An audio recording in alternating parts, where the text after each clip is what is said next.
Today, King Beige is gone. We are now ruled by a coalition government of the three of us. This is CheckPoint.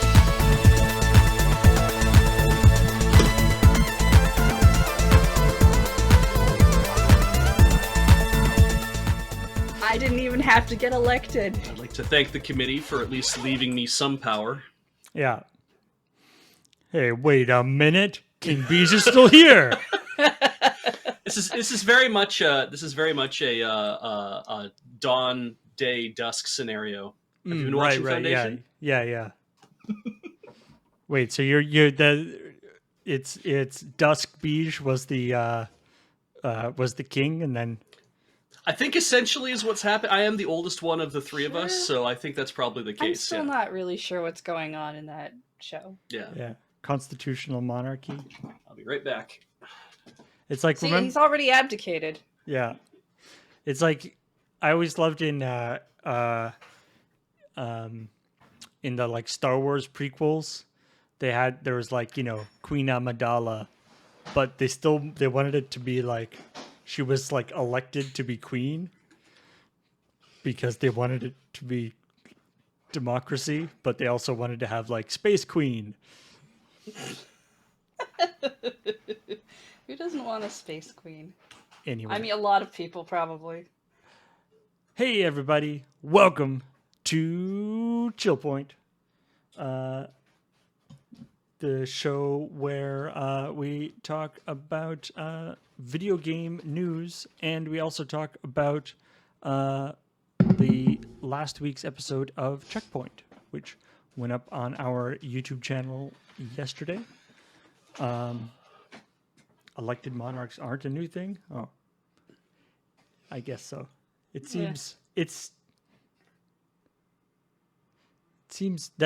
seems odd to me that I guess elected person in charge is not that weird. It's just calling that person a monarch.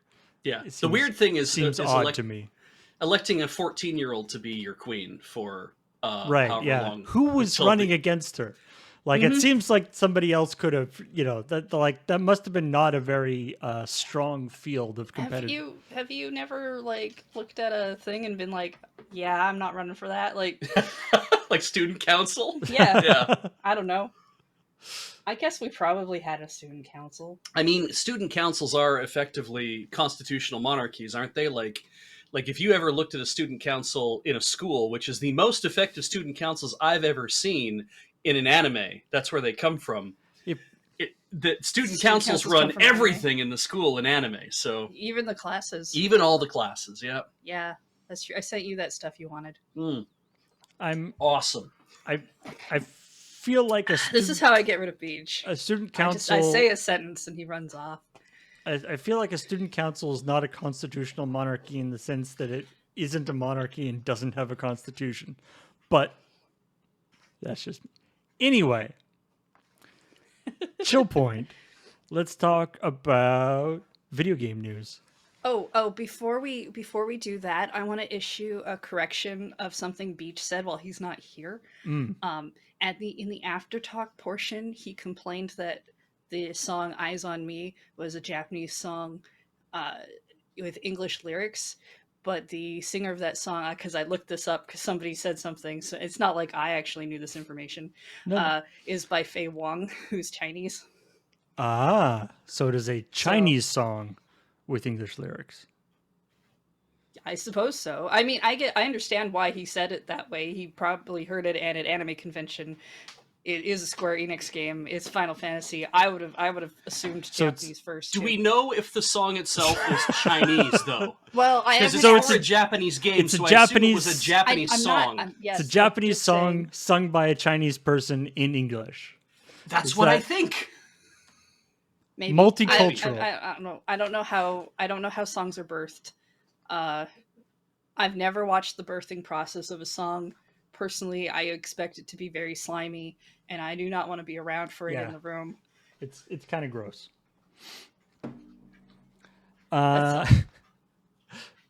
So, I lost track of what I was talking. Right, we're talking about video game news. ChillPoint. Sorry, Paul. So yeah, let's we're gonna talk about the stories that were in the episode of Checkpoint. Give you a little more background info on them, and then also talk about some stories that didn't make it into the Checkpoint, either because we couldn't think of anything funny or because various other reasons. They were too complicated, or we just thought of other things better.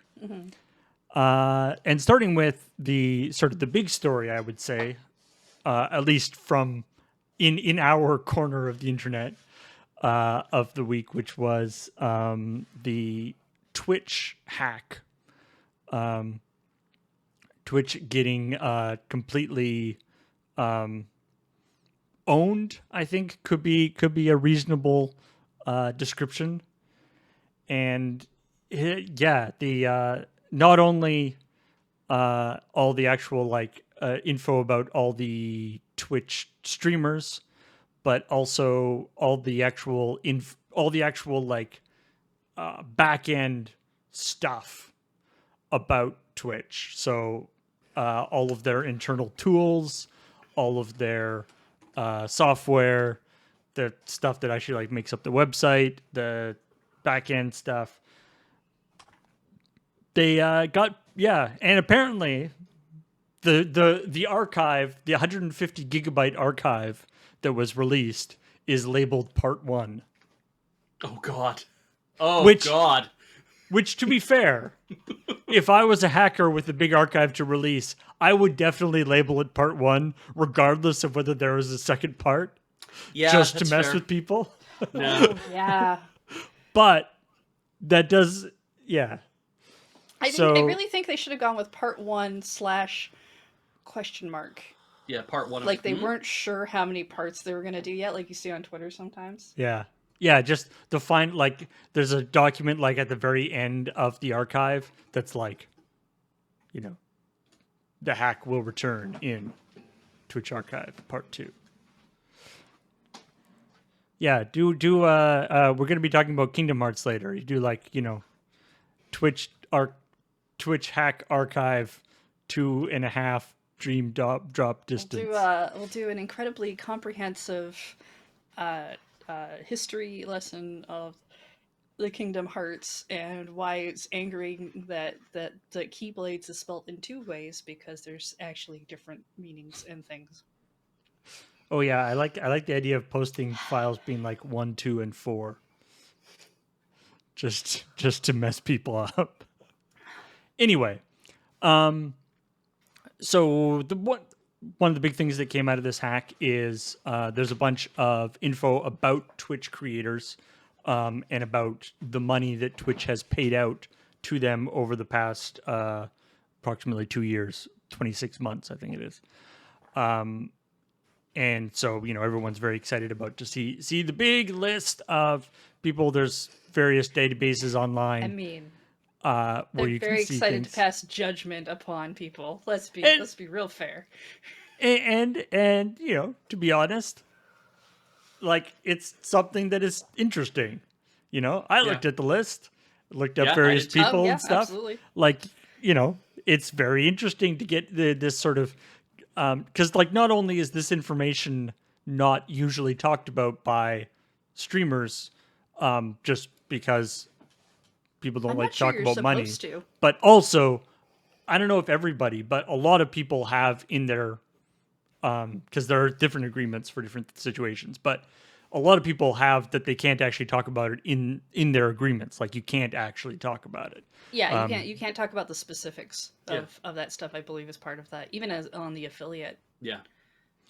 And yeah, so I mean, as Graham pointed out, or as Graham said, it's important to mention that the numbers that you may have seen represent 2 years and plus 2 months, And before taxes.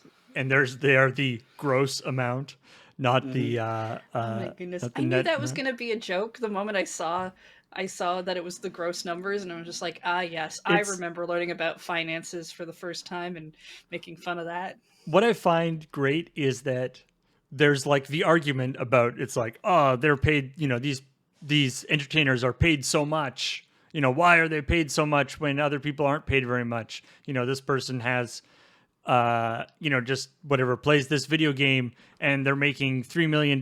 What the hell?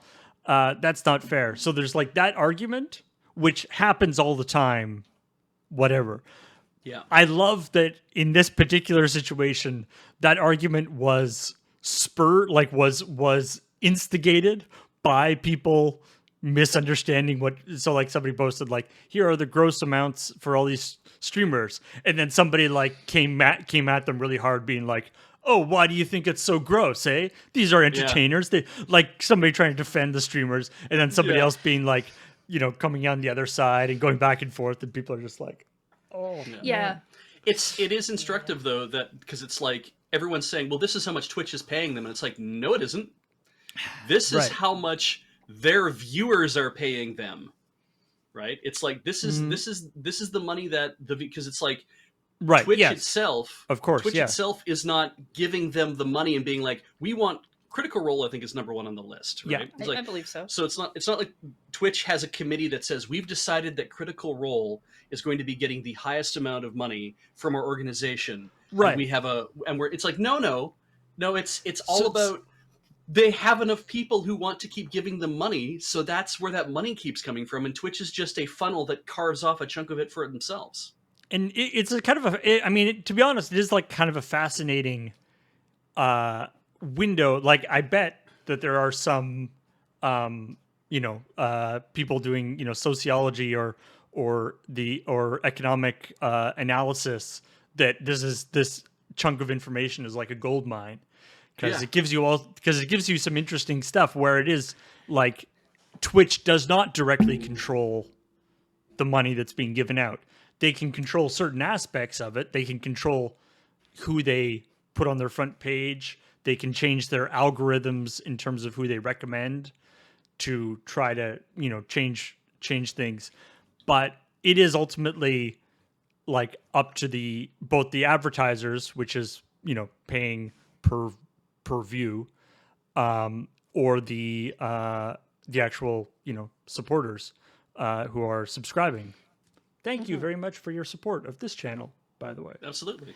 I'm gonna point out the obvious joke that I've also seen made of the person who posted this stuff talked about how Twitch was a toxic cesspool, and this is why they were doing whatever they're doing. But they did post this on 4chan, so yeah, there's that. But when I look at this information, because like I don't think there's anything wrong with sharing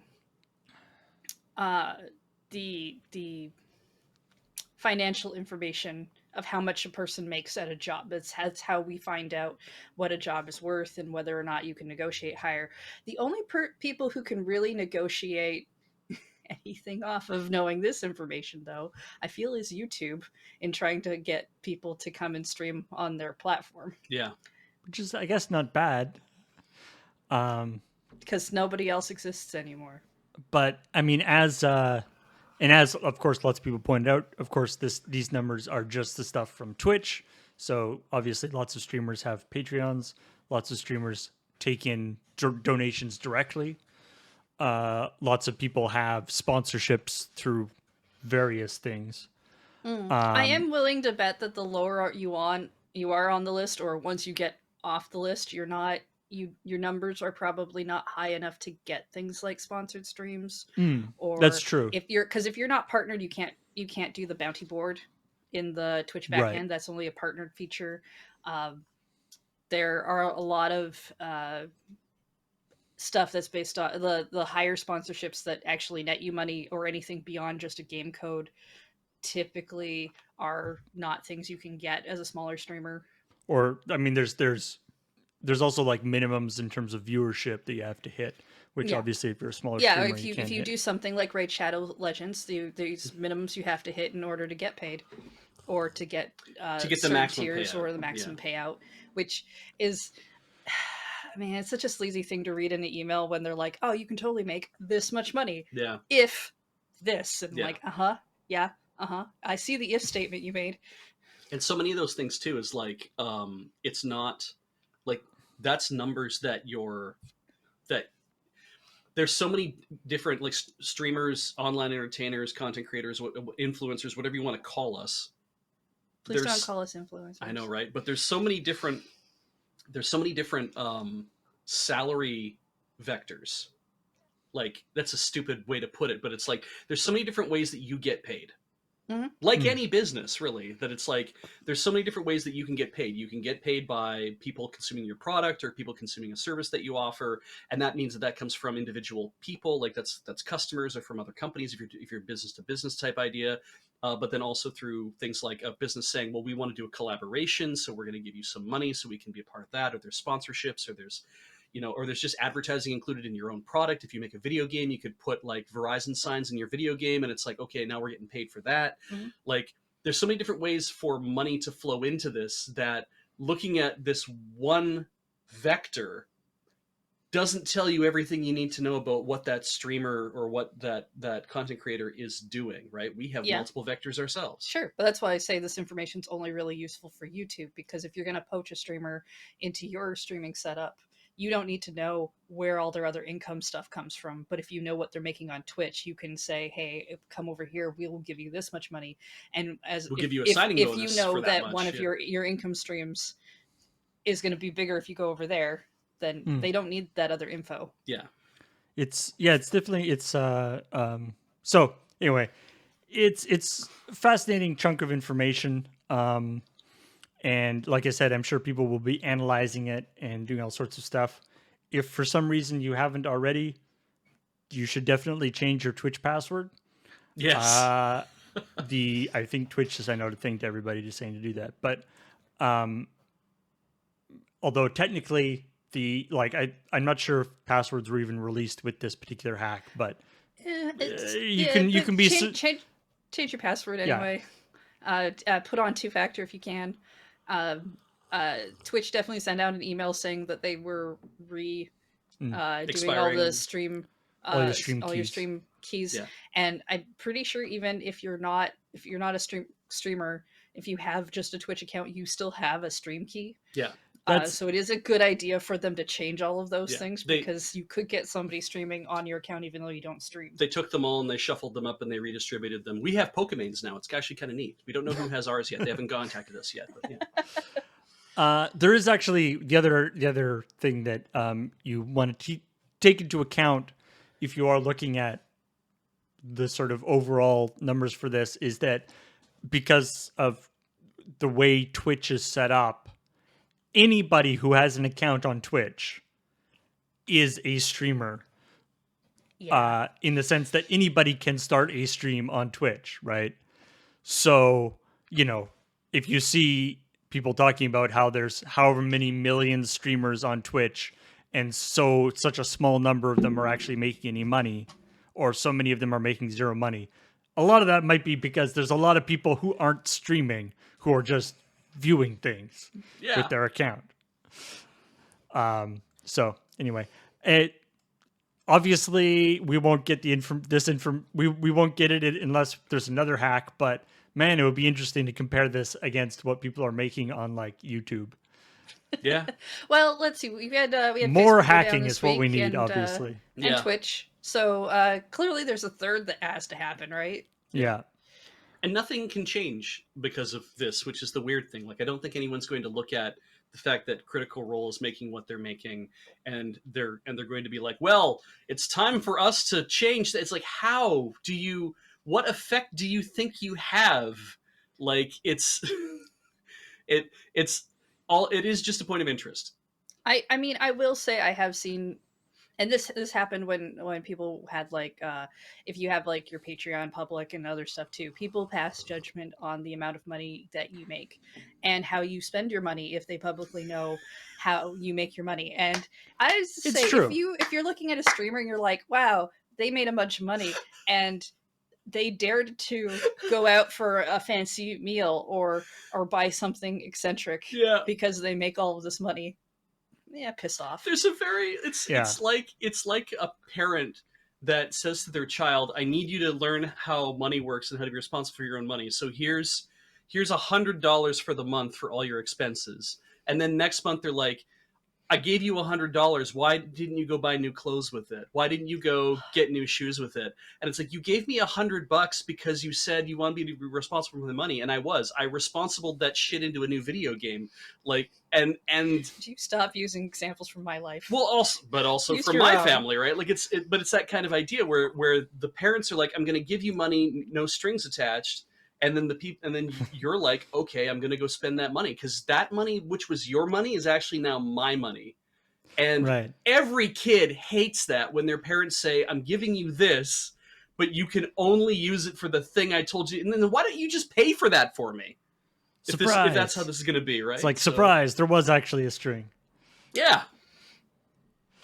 So it's like when you support us and send us money, it's done with a tacit acceptance of the fact that whatever it is that we're doing, you clearly Yeah. support what it is we're But doing. I And mean, if you like, stop supporting what we're doing, I've seen stop giving us money. I've seen people get mad when they find out a person who makes quite a bit of money puts some of that aside into an RSP because they're not spending the money on the product they're making. And as far as that person's concerned, that's why they're paying the money. And I'm like, yes, but we also have to live, and this is our job. So Yeah. I don't find it a take that I like. Yeah. At I all. mean, every streamer has different things set up. Obviously, if somebody like raises money for a specific purpose, there you would expect it to be used for that specific purpose. But Absolutely. in general, the idea, and we've always been tried to be as clear as possible about this with Loading Ready Run, and in the ways that we bring in money from either subscriptions or Patreon or whatever, is that the money goes towards supporting the organization as a whole, which involves a lot of different things that are not necessarily there's not necessarily like a direct one-to-one relationship between you put in $10 and then we give Beej $10. The only exception to this is if you support somebody through Ko-fi.com, because you're clearly trying to buy them Ko-fi. And they should be going out and buying a cup of Ko-fi every day if you're supporting them through Ko-fi.com. It's the explicit purpose of that site. The only point that site, which is to go to support former UN Secretary Kofi Annan. Kofi Annan. Yeah.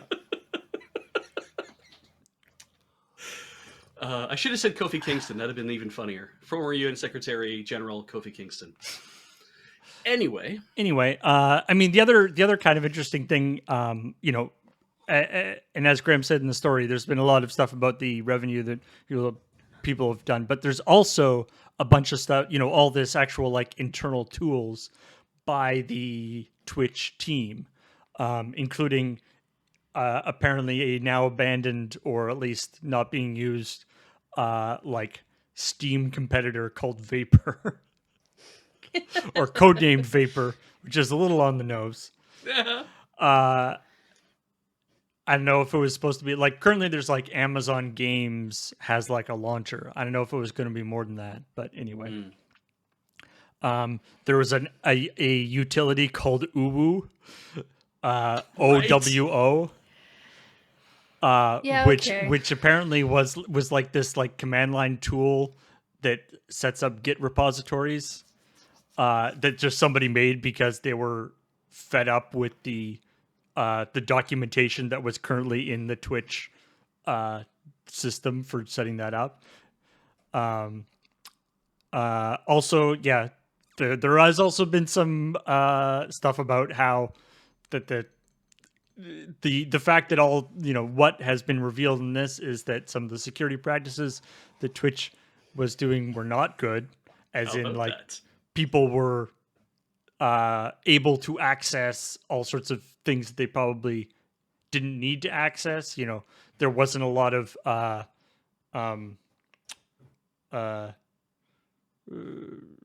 divisions in terms of who can access what. So like all the engineers can access all the different things, that kind of stuff. So there's definitely there is some question as to whether this is like a hack or whether just somebody who was working there dumped everything. Yeah. It's they didn't call this a Giga leak though, did they? No. Well, Yeah. I mean, we haven't seen it all yet, Yeah. so maybe There could be more bombshells coming. my understanding is the GigaLeaks stuff is still like unearthing more things because of how large it was, and it feels like this person wanted to put it out piecemeal. Yeah, but I think that also it's like there will be, as long as people are willing to comb through this stuff to find interesting things, then it will start to be like a giggle. Probably. Right? I want to remind people though that just before Twitch got like a big hack and leak, and I know we talked about this last week, that they also implemented your ability to have the people who watch pay Oh yeah. to boost your stream. That money all goes to Twitch. And as far as I can tell, boosting anyone's stream doesn't work. I wouldn't recommend it. It's Pay for a sub. Pay for somebody's gift sub instead if you want to spend money on Twitch. yeah. I want to I think we've talked about it before, but I will reiterate the thing that I think every streamer I've seen talk about this has said is that it is far more useful for us and a far better use of your money in terms of supporting this channel to use to either go to the Patreon or to subscribe or to donate a subscription, bits, anything. Yeah. Yeah, but not that. I mean, I did. And I've seen streamers say this. They will not yell at people for doing it if they do it, because that's I just think the feature shouldn't exist. But I won't yell. I feel like anyone who does it is going to do it because they want the streamers to succeed. But we're telling you it's not likely to help. Yeah. Yeah. I am in the unpopular camp. We have not discussed this within Loading Ready Run whether we should do this kind of thing or not anyway, but I think I'm in the unpopular camp of I would love to try this like I would love to try it as a concentrated thing every day for a month to see does it actually work. We've had boosted streams. When they did it as a channel points thing, it didn't do anything. Okay. We don't need to test that. But I meant like every day of a month, I mean, just to see what happens if it actually does have an effect or not. But and what the thing with the like the bits or the boosted streams was that like you didn't even know like when it was happening, Oh, really? Like it was hard to tell. Like it wasn't even weird clear like when thing. it's like afterwards you saw a thing on your dashboard being like, hey, you were boosted for this many hours, but it's like Nah. I would rather pay money to a banner ad on an abandoned GeoCities website than do a stream boost. I mean, it's Wow. probably That's how less much it gets to expensive. them. cold. That's cold No, is what that is. I would rather do that. Yeah. It's definitely like Go ahead, oh, throw your money away. That cost me 18 cents this month. Perfect. All The right. ad would just be, "Are you still seeing this? Click here to watch our show." You could be watching this instead. I Yeah. don't know. All right. Let us move on to talking about the PS3 and Vita stores not closing because they were going to close and people didn't Yeah. like that. And so Sony was like, okay, fine. We're going to make it so you can't buy stuff from the store anymore. And it's reasonable to assume that there actually could be like a reason for that, like the security, basically like the security that the Vita and the PS3 have is no longer sufficient, and it would take too much work to update it to the point where they can make sure that it's going to be secure. So they're like, you can't put money in anymore, but we will keep the store so you can buy stuff, but we're not going to basically allow you to like put in money through your PS3 or your Vita. Yeah, you can't have your credit card or I think attach PayPal or anything anymore. But essentially, your PlayStation wallet is still on the thing. And so if you go through the website and add money to the wallet, then you can. It's a really roundabout thing. Is PlayStation does Nintendo use direct money? Unified account? No, just direct. They do. Like, is PlayStation the only company that still has like the wallet system? Because I know Xbox eShop technically has went a away wallet. from it now. the Nintendo accounts, you can load 10, 20, 30, $50 into your Nintendo account if you want, but you can also just go their whole system uh is when you're choosing what it is you're going to pay, there's actually a choice that's like only load required funds. Oh, okay. So you can do that. I mean, Yeah. Yeah, But it what isn't direct, right? Like it is like you it's have to you're paying money directly into the wallet to be taken directly out again. yeah, so it's still technically the in between step, but right. it is not a method that's like, oh well, you have to put in 50 or 20 at Yeah, I minimum or whatever, right? Yeah. yeah, I guess everyone, even people who like, I think even PlayStation, they have a wallet, but and I guess everybody. So I guess this is no different from anywhere. It used to be that like with Xbox and PlayStation and stuff, you had the wallet and you could only add in like certain increments, Yeah. Yeah, I think but PlayStation lets it's you different do now. the Yeah. exact amount thing as well, but because this system is like you have to put money into the wallet and then go to the store to access it, they're they're making it not.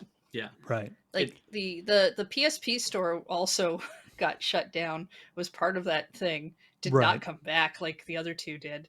I believe they updated the PS4 so it doesn't become It doesn't become a uh, brick. brick anymore. a Yeah. brick now, but they didn't do that for the PS3 and the Vita so far, as far as I've heard. I'd like them to because I still have a Vita and I'd like to keep it around.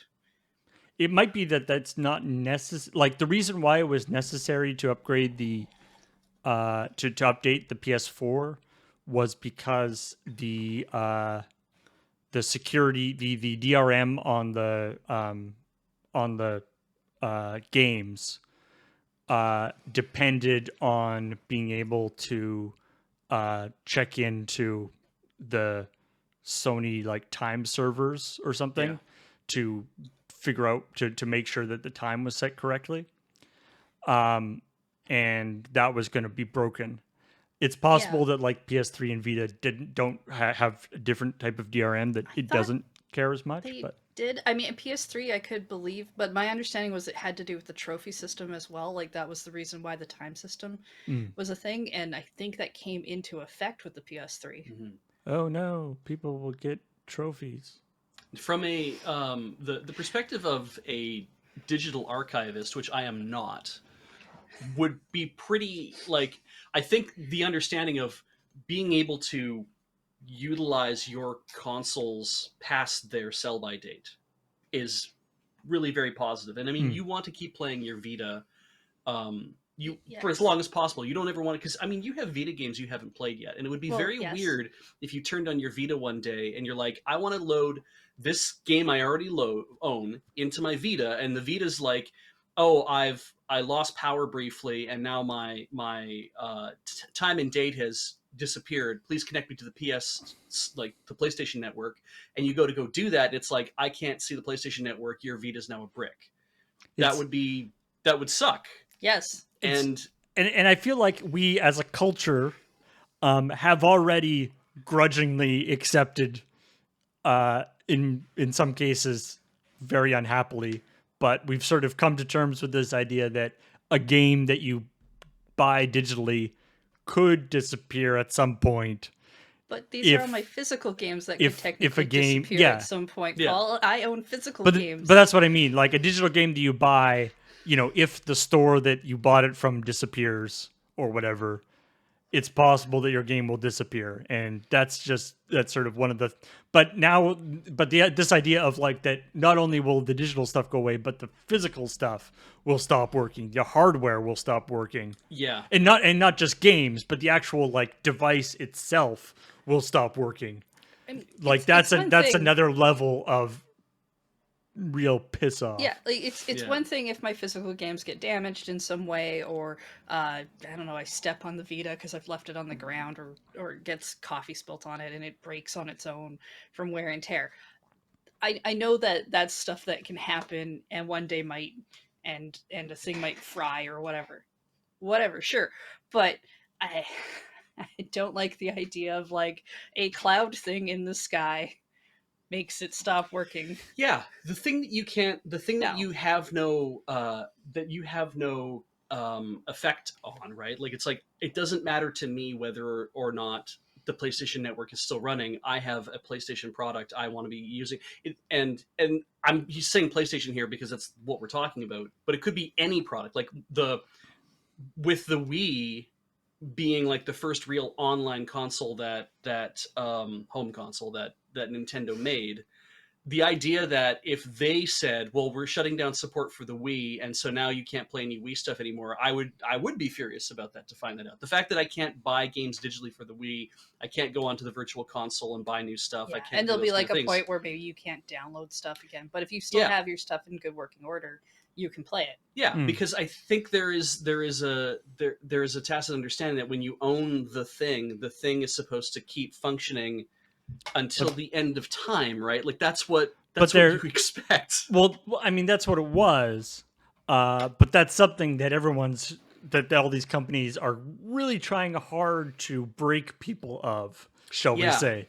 This Mm. they're trying to make this this idea that that things aren't necessarily that everything's sort of cloud based and this kind of stuff uh is they want that to be the sort of the way things are, yeah. and obviously consumers don't want that. No, we uh can't let them have this way because I think there is a line you can draw in the sand. And I think even everybody watching probably feels the same way because I'm like, I understand from a business perspective why you want to kind of keep people on the treadmill and make them buy the same game over and It's over again. you can do that without making them obsolete. but Actually, it's like Exactly. but the thing is it's not even, and it's not, but it, like in a lot of cases it's not even like, oh, we want them to buy the brand new things, it's in the treadmill. It's like sure, okay, that's bad, but what if you're gone, right? Yeah. Like I was installing I was trying to access some old files on my parents' computer a few months ago, and in order to get to access these old files, I had to install a really really old version of a particular piece of software, because that's the only, I had to like get an old computer out of the garage that my parents happen to still have, because it's the only computer that will actually run this software, and then install the older version of this software. And the older version of the software, when you like install it, uh, before you can actually do it, it has like a bunch of things that are supposed to be like promotional things. It's like, hey, you bought this software, maybe you want to get this and this and this and this, but all of those things were gone. Like Yeah. the company that make the software got bought by another company, which got bought by another company, which got by another company. So all of the like URLs that were it was trying to access in order to show you these ads were gone. Like were no longer, we're just like park pages. So I want to guess that he's talking about Corel, but it could be anybody really. So, the program was called Canvas, oh yeah, I remember you oh talking about yeah. Canvas. Yeah. and which it was kind of a cool like um, drawing and painting program and page layout, and did all sorts of cool stuff. But anyway, and then also of course it requires a it's got there's a serial number, but of course the server that it connects to check whether the serial number is correct also doesn't exist anymore. Yeah. And so the like, a semi-official abandonware thing is like, just use this serial number. It's fine. Yeah. This is why volume license keys exist. Is for 30 years in the future when you need to install something, you have no idea where to get a thing from. Yeah. Yeah. So PlayStation's I've got to be real clear about this. I have been hitting on Sony the way and getting more and more ridiculous because while I'm not like a fan of the product because I just don't want to be, and that's okay. Nancy never steals my stuff. I largely don't give a shit about what they're putting on their platform or the new consoles they put up because I'm not their market. I don't care. But the console wars, forged me the way that they did. And so it's like, well, I might as well just lean into that persona really heavily, but I need everyone to understand I largely don't give a crap about what Sony's doing with their consoles or with their games or whatever. And if you enjoy them, that's great, but you gotta start I'm trying to do the same thing with Nintendo. You got to be able to separate yourself from the console that apparently you're going to hold the banner for in the second console wars. And Aren't we on the third Yeah, we're generation definitely on right the not now? on the third- second console wars. Yeah. Yeah, no, I feel like we're further than that. Console War 3 is coming, and so it's like all of my Sony stories have largely been like they suck and they hate whatever, and you hate hearing from a guy like me in the forums. But really, when you look at the story, it's like, oh, actually, Sony's doing a pretty good thing here. They've, rather than pull the store down entirely, they actually listened and said, oh, we really didn't realize this is going to cause a huge outcry. You know what? We can take this thing and we can carve off little bits of it, and sure, eventually you're going to be left with like a nub of what you had before, but I don't like this they metaphor. didn't cut off your whole arm, right? They basically just said, we're going to get rid of the fingers, and the whole PlayStation is still available, so that's okay. Like, you can still kind of use it, but just not in the same way, because we've had to make some changes. I don't think that is a terrible metaphor. Look, the metaphor's falling apart, and I invoke my right to again over-enunciate. I don't think you can count over-enunciation as just yelling. Yeah, I know. Please. Bij, I will say that, yes, of course, yeah. Bij is overemphasizing the Sony hate to be silly and rile people up. I am, though, then surprised by Bij now being like surprised that you've riled people up. Like, I thought you're people would see trolling the joke. You're deliberately trolling people, and then are like, "But why are people so mad at me?" Yeah. Like, Well, Every- mad? you know what Every- you know what you're doing. It's Yeah. fine that Every you're doing time. that, but Yeah. acknowledge that you know what you're doing.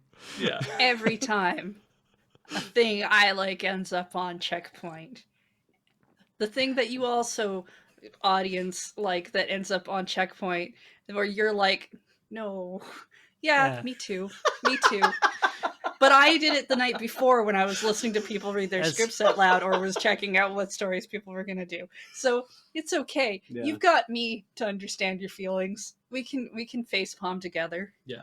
And as Bij and Graham talked about in the outro, if your particular video game or console of choice doesn't show up on CheckPoint, that's usually a good thing.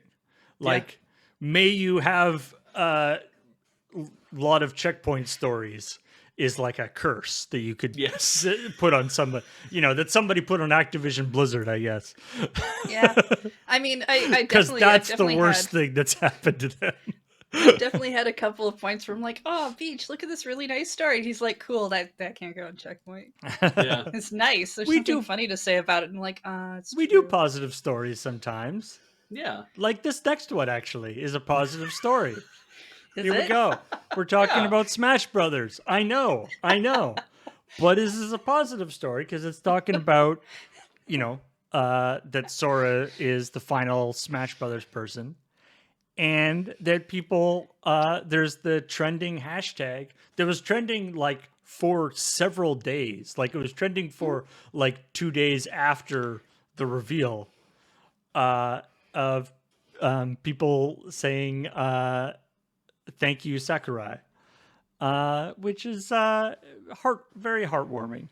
And I did a screenshot of one of my favorite, just when I like looked at the hashtag, it was one of my favorite ones, which is just this Photoshop thing of Sakurai like in bed with like stuffed animal and being like, rest well. Yeah, it's like a bunch of Kirby stuff everywhere. Yeah. Yeah. It's great because, I mean, probably he gets to, I mean, after you do something like this, you wind up whatever sort of maintenance or whatever you're doing, but I'm sure for the most part he can take a rest. Like, it sounds like he's been doing nothing but working on the video games. Yeah, Who knows if that's true? He probably well, takes a vacation maybe once in a while. But I don't know about Who that. knows, right? There's a lot of stories I've seen written. He was the one who like ended up having to be on an IV because he overworked himself. yeah, And a lot of people blamed Nintendo for that, but I'm like, but he's actually an independent contractor, so I don't really know. And We've got the other story about Nintendo being like, stop working so hard. Yes. Yeah. Um, and I don't know. I'm personally kind of hoping that maybe as much as beloved as Smash is, that maybe he can have at least a mental health break from this, because I know there's things like he can't tell people what video games he's playing. Although Yes, he that's right. He's never done that. apparently Or he he does. stopped doing it or Yeah. something at one point. Actually, if Sakurai is if Sakurai is anything like us, you're like, finally done. And then, but now whenever he plays any random video game, he'll be like, oh man, this would be great to put in Smash. Yeah. Oh, right. Like that part of your brain is still working all the time. Yeah, it's like how And when I like you're halfway through planning out what the move set would be until you're like, wait, no, I can't do that. No, that's not a thing I should be doing anymore. Right. yeah, it's like when I buy a printer and then like 6 months later I'm still shopping for printers because I've spent all that time trying to find the ideal thing. It's like, oh, my brain is still doing this thing. It needs to stop. And I think this is cool because I mean, everyone's saying that, oh, now he can rest forever, and it's like, yes, but he's also Is he dead? yeah, it's like he ascended. You know, it's How like old is he anyway? Anyone know? I don't know, 50. Who really? I can't tell anymore. Like Miyamoto finally looks like an old man, and I'm like, thank Christ, because he's been making games for however many years, and it's just like now it's caught up with him, so that we know it's like, okay, he's an elder statesman now, and we understand that. Sakurai, who knows? Could live yeah, forever. the Japanese folks can have a really wide range. Yeah, but yeah, this does he move on and make a different game in the future? Does he have I mean, smaller projects he's he made want to some work other on? games. I mean, Smash has been the thing that he's been working on all this time because there's been DLC and stuff for it. But it being, I think a bunch of people want another Icarus game. Yeah. Would he do that, I don't or know. would he be like, I don't know if he'd want to. yeah, maybe he's like, no, I don't need to work on that again. Maybe he wants to work on some other But kind of thing. yeah, like here's the thing, because I've seen some of it in the chat where people are like, "Oh, is this the final Smash game?" Like, no, it's the final DLC fighter for Smash Brothers Ultimate. When whatever Switch successor comes out, we could get a port that's just Smash Ultimate with everything on it, or maybe we could get another Smash game. Sakurai doesn't actually have to continue doing the Smash games. Yeah. He's not the one who's constantly making the Kirby games. It just Like- actually, yeah, like have they actually said that this is? I don't think they've. Has Sakurai said that this is the last Smash game he's working on? I don't think so. It's just that so if the new console comes out and they want to put a new Smash on it, theoretically he could be working on that again. He could. Yeah. I mean, chances are he probably would, but He'll be like, you know, out like working in a field somewhere by himself in a mountain, and then the Nintendo helicopter will come in, land, and the general will come out and be like, Sakurai, we need you. And he'll be like, damn you, I told you I was out. Like, there's only one man who can do this. You know how they do it is he'd be tending a rice paddy somewhere because there's lots of those in mountains, and so he'll be doing that, and just you'll hear this whine in the distance, and he'll just kind of look up and he'll go back to doing what he's doing, and then and the whine's getting closer, and then he finally looks up and there's a drone that comes in, and the only thing it's carrying is an envelope with the Smash logo stamped in wax. That's how they'll get him to come back. That's the post-credit scene. Yeah. For whatever movie this is. really, a rice paddy. They have lots of rice paddies in Japan. They do. They grow a lot of rice there. You expect the guy who really wants to play a lot of video games to be farmers? Pikmin and Pokemon and like Zelda and all these games all came from the fact that these people all like everyone who made them in Japan were all like tooling around in the forests, and they were all looking for stuff and having little adventures as children. And I'm like, I think they want to get back to that. That people know that are popular are Kirby, which means he's just going to eat a bunch of food. Icarus, which means he's going to go flying in the sky with some angel wings, or Smash Brothers, which means he's in the street beating people up. Like Yakuza. What kind of background do you want for this person? Uh, uh, Alrighty, let's move on to Game Boys. I like in the so this story is about this game that's it's a game actually I think it came out of like a game jam Yeah. called GB Corp. And somebody I saw somebody in the comments being like, so what was the point of that Game Boy story? Was it just that this thing exists? And it's like, yep, we just thought it was funny, and that's what goes into Checkpoint. Yeah. It just kind of it's not even like funny. It's just like kind of interesting. It's like, oh, neat. That's actually a super cool idea. Yeah, like the base idea of I made an idle game that works on a Game Boy. It's like, okay, like cool. I mean, people. It's hard to say the thing that it's like people make games all the time for old consoles. That does happen, but the idea of I've made a game that requires you to change it between Game Boy models Right. if you want all the things that you're doing to actually to work. Because if you have your normal DMG01 and you have nothing but original Game Boys in your GB Corp, then it would just keep running all the time. You'd only need this one to work. But if you happen to own a Game Boy Color, you just take the cartridge out, pop it into the color, and then all the Game Boy Colors that you might own as well, they kick in and start working, and all the Game Boys that are in the game go to sleep. And what a neat idea to be like, I'm going to tie this to hardware in a way that's kind of unexpected. Mm-hmm. You know, I was like, remember when like the like Final Fantasy Crystal Chronicles or the Four Swords like came out where you had the GameCube and then you had to buy Game Boy Advance, a bunch of Game Boy Advance. It's like this is like that but much worse. It's like you have to Yeah. buy a whole bunch of different Game Boys. Of retro Game Boys that are like, these are actually in a way kind of getting harder and harder to come by. I saw this story because Beach was like, "Oh, this is a really neat game. This is how it works." I'm like, "Oh, that does sound really cool." One of the things I see people complain about on Reddit repetitively is the fact that it's so cumbersome to remove the Switch cartridge and put in another Switch cartridge. And so now you're suggesting that they should take a cartridge and put it between consoles every single time they want to make other Game Boys work. Just I a mean, it's dozen pretty- times in an evening, right? It's pretty easy to like Game Boy cartridges are like right up the front there, but Yeah. They I mean- go ahead.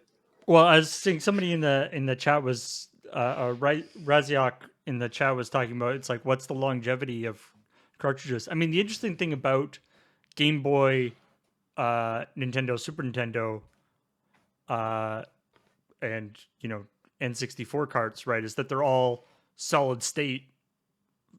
It's all flash RAM, not even flash RAM. It's all EPROMs. EPROMs. So realistically, the longevity is probably better than most other forms of storage media certainly from back then.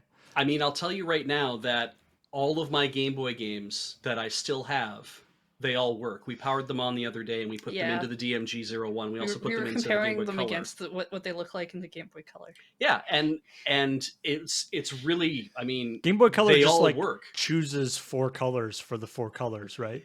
It does, and weirdly, so I have a copy of The Amazing Spider-Man, which sucks. It's a terrible. I have so many games for the Game Boy that sucked. The kind of crappy Spider-Man.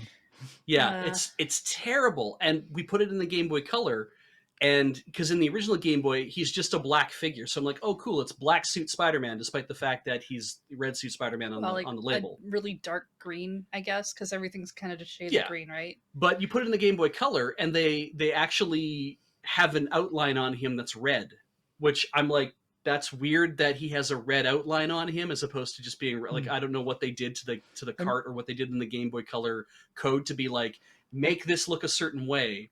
I feel like there's because of this game. I feel like there's a YouTube,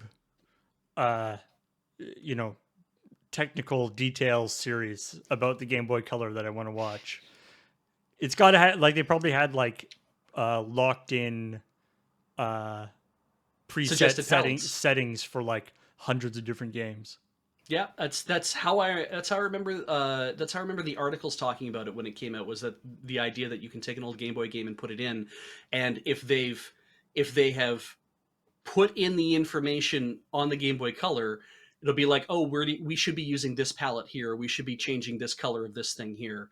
Mm. Yeah, it was really interesting, because I'm like, the Amazing Spider-Man was not made at a time when the Game Boy Color existed, so it wasn't like they made a deluxe version. So I don't know how they made it look the way that they did on the Game Boy Color, or why it looks that way or not. I don't know what the whole math went into that, and maybe even I didn't look at it right or something, and maybe there's something wrong with my eyes. We know there's something wrong with my eyes, but it's like it's really um that cartridge still works, and it's still something you can move from place to place and use everywhere. So I don't think Game Boy cartridges are ever going to die. Except Yeah, I for mean the it's generally battery the backups. batteries, Yeah. but you can change those. Yeah. I've even seen videos of people who change them with the cart like half hanging out of the Game Boy, so that if you have a save on there already, you use the Game Boy to keep the power going and then swap. It Oh, looks. I personally wouldn't want that's to Yeah. a attempt very that myself, delicate but operation. Right? Yeah. when you've got a Pokemon save that you don't want to go away. I imagine you could just make that happen by if you have if power needs to be on the cart in order for it to not affect the battery. I imagine you could just make a little dongle that just plugs into the end of any cart. So when you open it up, it's like, oh, you can plug this thing in. It'll keep supplying power across the right pins on the fingers, I mean, and then you sure, can get the battery out and change it. But sure, or you can just do what the new thing is, which is getting the whatever thing that connects to your computer and will grab the save off your cart and then change the battery and put the save back I think on. the GB operator, I think, is the newest one that just came out that can do that. But Yeah, yeah, I honestly wouldn't go for a complicated method of trying to change out my batteries. no. Not in this day and age. I mean, if you want to keep your old Pokemon saves, That's why I'm saying, yeah, but buy another thing, move save off onto computer, change battery, put save back on. yeah, yeah. Nothing is. Nothing I has don't. I changed. don't have to do things in the hard way. Yeah, You can't make me. Uh, and then speaking of doing things in the hard way, I guess you can get really fancy looking sneakers that look like the that are designed to look like the uh, trans translucent neon green special edition Halo Xbox. The original Xbox had a special edition Halo version that was right. the plastic was translucent neon green, and that's what they made these sneakers to match. Which, I'll be honest, of the like video game or console sneaker collabs I've seen, I like these. Like, sure, they're neon green and weird, but sneakers, like, fancy sneakers are kind of crazy like that. And at least it's got, like, it looks cool and different. It's not just like a regular shoe with the Xbox logo on the side. Like, I appreciate that they seem to have actually put some effort into it. Speaking of green, actually, I want to go back to that Game Boy story for a second, Paul, because my understanding is you're the one who chose the lime green Game Boy. So, to be honest, I grabbed that picture as like the first picture I found of a Game Boy Color. Ah, And it wasn't until I had already gotten the picture and put it in that I like reread the story and realized that you mentioned the color of the Game Boy. And then I was like, yeah, I like it kind of like, I like having the wrong color. So yesterday, while I was editing it, because I do a little like tweaking of timing sometimes, or I mess around a lot with the after show chat thing. The green one came up, and I was like, "Oh, well, that's not right." So I fixed it, And then Oh, I did also you? made like I made like a 4-up that was like all 4 of them at the same time when Beach says if you Why want to not play all play 4 of all them. four Oh, of them? nice. Because I was just like, oh, this will be a nice little ad since I'm doing this other thing anyway. And Beach comes home while I'm in the middle of editing, and I'm like, oh, I thought this was really weird, like that you wouldn't mention this and do whatever. He's like, no, that was part of the joke. So I had to put it back to the lime green and then Serves you redo my right for trying to 4-up. fix our mistake. I did a 4-up to involve the green. And I was just like, hey, this is what they wanted. But you did she did the best thing, which was she changed the timing. Heather does this a lot because just so people know that it's like Heather will actually frame perfect time when images come up. Right, Because sometimes because That's I'm putting up the images live as we're recording it, and sometimes either we don't have a cue like actually locked in for when that should yeah, change. and it's difficult to get some of them Yeah, exactly on the nose. Yeah, so Heather will go back and be like, "This would be funnier if this was about a half second earlier, or a few, or a second later, or whatever." And so she said, "I retimed it so that the moment that you say atomic purple, as the word is that as those two words are coming out of your mouth, the lime green Game Boy comes up, because before it was like when I said Game Boy Color as opposed to saying atomic purple." Mm. And because it comes in on atomic purple, you can tell from It's it much more that Paul obvious is that it's trying on to fuck with purpose. me. It feels much more intentional as something like you're doing to mess with Beach. Yeah. Excellent. So and we tried different iterations as well. Another peek behind the screen is that I said, can we do it with the lime green Game Boy, but when you go to the 4-up, can you put the atomic purple one up? It didn't work as And well. it didn't. I It thought it wasn't. would. I thought it'd be really funny to be Well, like, yes, we used the wrong one. We know that, but we also had a picture of the right one. Yeah. And it didn't work. Well, I mean, the problem with Game Boys is that, like, if you just look at one sitting there, it's very hard to tell what Game Boy it actually is, right? Unless Yes. it's like an OG one. But like the rest of the other ones, like a Game Boy Pocket and a Game Boy Color, without looking at the logos, look very similar. Yeah, if you find ones that are the two that are even like these are the two same colors or whatever, if you find two clear ones, it's like it's very hard to tell the difference between, or know immediately. If I put up two clear Game Boys next to each other, and be like, which one's which, and then take them away, you'd be like, actually, I couldn't tell you which one is which. I'd have to Yeah. get closer to see. But I also had a lot of fun with the after show because I like mixed in a bunch of bloopers in between chats. yeah, Excellent. That's why, also yeah, that whole CheckPoint is a thing very about sort of collaborative process. that whole thing about me spending a couple $100 on IPS screens for all my portable systems. And again, the color's not mine; it is Heather's. She just recently got it. But that whole thing about getting IPS screens for all the portable handhelds is a real thing I've been going through, where I've been like, I didn't know you could make your Game Boy look like this. That part is not true yet, but it Yes. could become true. It is definitely a thing where I'm like, God, it'd just be easier if I just upgraded all the screens so I could see the goddamn things. It would be cheaper than eye surgery, yes, but I don't play these things anymore, so why bother going through the hassle, other than at some point the stock will dry up, Or and then you won't be able to do it anymore. or you do what I do, is play games on emulator on like 42-inch television. Yeah. And it's like, whoa, the pixels are as big as my hand. I played Legend of Zelda: The Minish Cap, and was like, oh, this is an awesome game, and never had problems with ghosting and never had problems with anything else because I played it on my Game Boy player hooked up to my projector at like a 96-inch wide screen. Mm. I had an 8-foot screen projected on the thing. I'm like, that's a really cool game. I really like this game, and no problems with like any sort of weird whatever. It's like, yeah, because I could see it on my couch, amazingly huge. I don't have the projector in use anymore, so I mean, it was hard to see all the bright colors of Breath of the Wild when the sun was in the room, yeah, there's that. and I wanted to play the game. I should plug in Breath of the Wild and see how it looks on our new TV. Mm. It probably looks amazing, way better than I would remember it. All right, so Where are that was all the stories we talked about in CheckPoint. Let's look at a couple stories that didn't make it into the episode.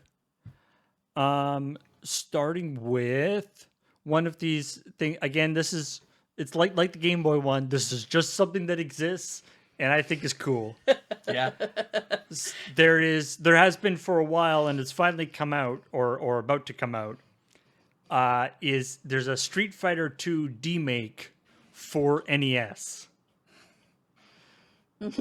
Yes.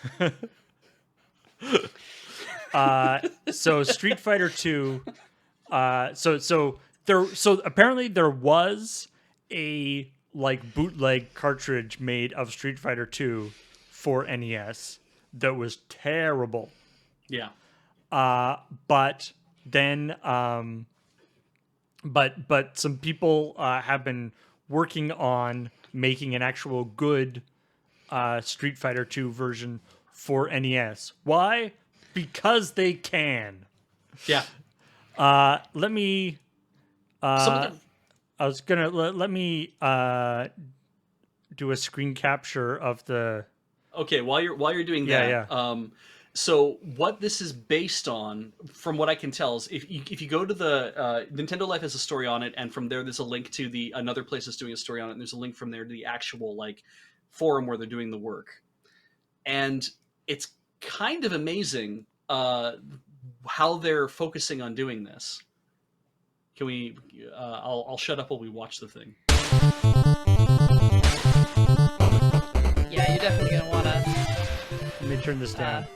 just so because that'll get. I don't want that flagged. I don't.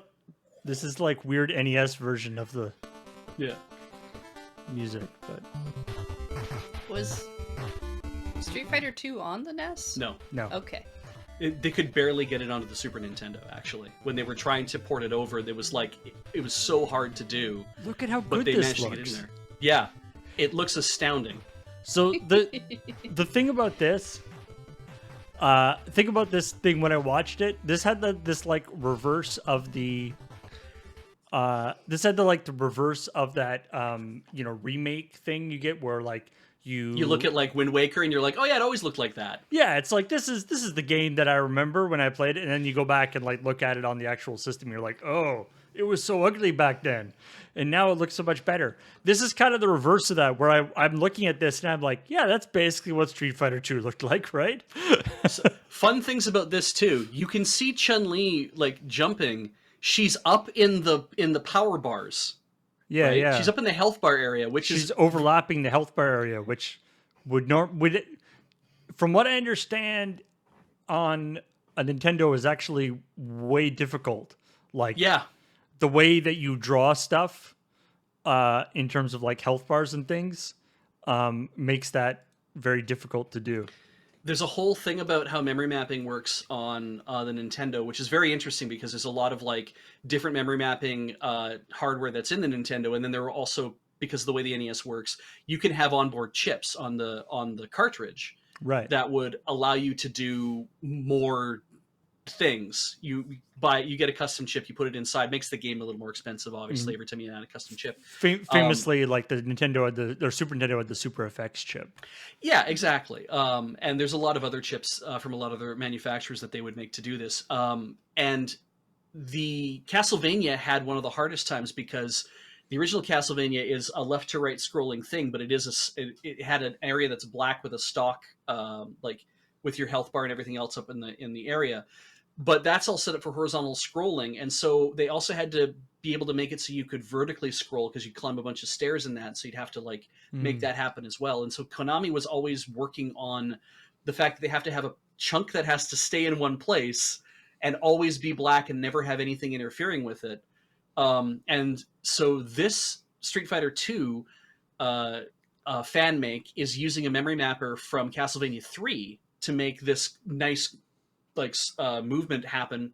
There's a bunch of stuff that they talk about technically that they're doing. They're borrowing the facial sprites on the select screen. They started with just using the ones that were in the original bootleg, and then people have been like, actually the Game Boy ones are way nicer. So go get the Game Boy faces instead, and then just colorize them. And they're like, oh yeah, that could be really good. And then somebody's like, no.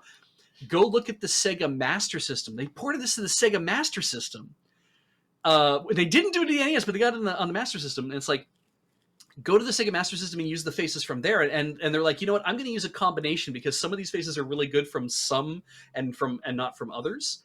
Then they started taking apart sprites from the Game Boy version, being like, well, now we have sprites from the Game Boy version, which are really really simplified. They look really good, and they have a fair bit of animation. So I'll use those and we'll colorize those, but we'll use sprites from other places and we'll do animations from different things. And so there's been a ton it's of a work. Frankenstein is what you're It's saying. a huge Frankenstein of official versions, unofficial versions, and different code from That's different super areas. neat.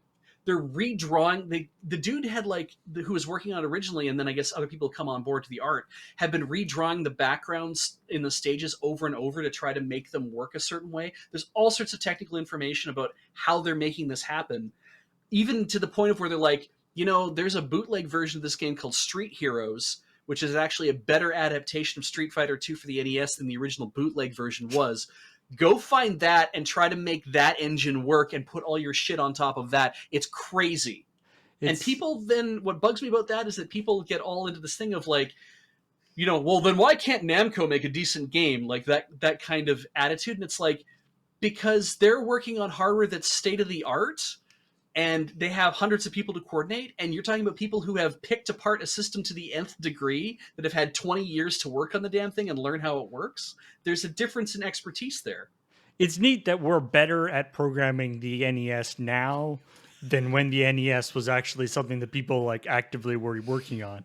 But it's true. Like, and now we have emulators and all this kind of stuff that makes it a lot easier. But it's a super, you know, back in the day when there was all these tricks that people had to do. It's not just, you know, load up Unity and set your thing and go. Which is why, you know, these making these sort of demakes and all this kind of things is so interesting. Like why people like it. It's like half programming and half like puzzle solving. Yeah.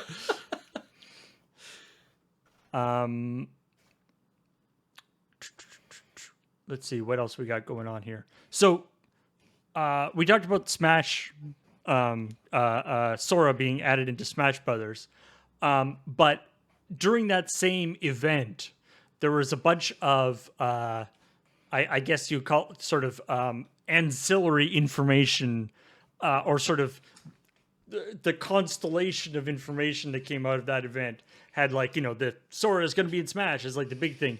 But then there was a bunch of other kind of fun things that came about out of that.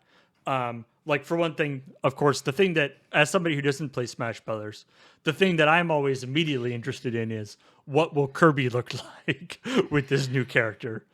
Disappointing. Which is, yeah, just sort of another one. Just- Like, it- I feel it's like like we already Cloud. It's we like already Cloud, have a few basically. like Kirby with fancy hair.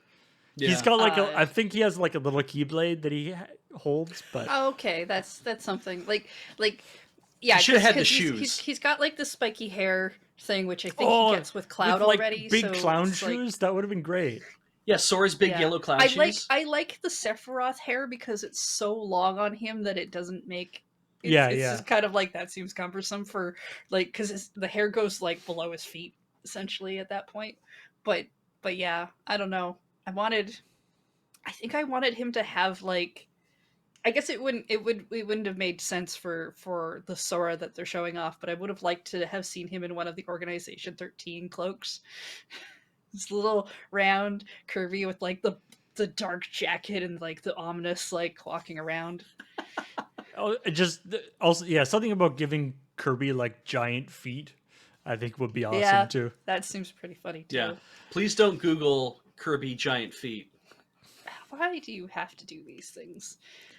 But also they took the opportunity of Kingdom Sora being added to Kingdom Heart to Smash Brothers to talk about that there's going to be a release of Kingdom Hearts for Switch, sort of, because everyone was like, "Yay, what?"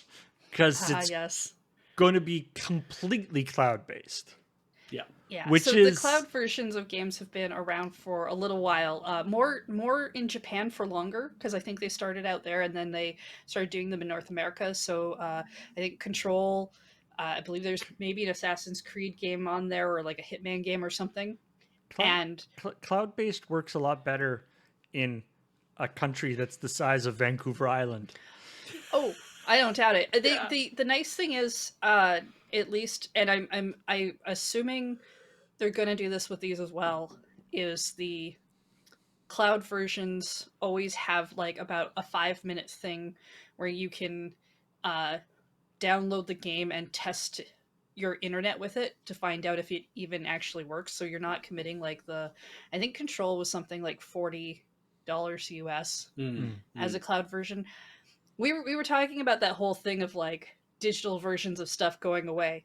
I accept that. It's also why I don't typically buy cloud versions of stuff. Yeah. I mean, I yeah, don't mind this the is service idea of like Game Pass or whatever, and being like, sure, you're kind of renting it, but paying uh, a lot of money this. for a thing that could potentially just go up in like 6 months. Yeah. Like, it's not for me. So, like we previously see, like Control, Assassin's Creed, a few other games we've previously seen coming out for Switch, and with the rationalization being that the Switch's hardware is a little bit anemic Mm. and can't handle some of the, it just can't make a good show of some of these games. And so what they can do is run it in the cloud, and then you have it on your Switch, and it's a good way of doing it. Which, there's various debates about whether they could be doing it better than that, but that's one way of doing it. The fact that, like, but now we've got Kingdom Hearts, which, I mean, especially the earlier Kingdom Hearts games have come out on way earlier consoles, Yeah. way crappier consoles, older consoles.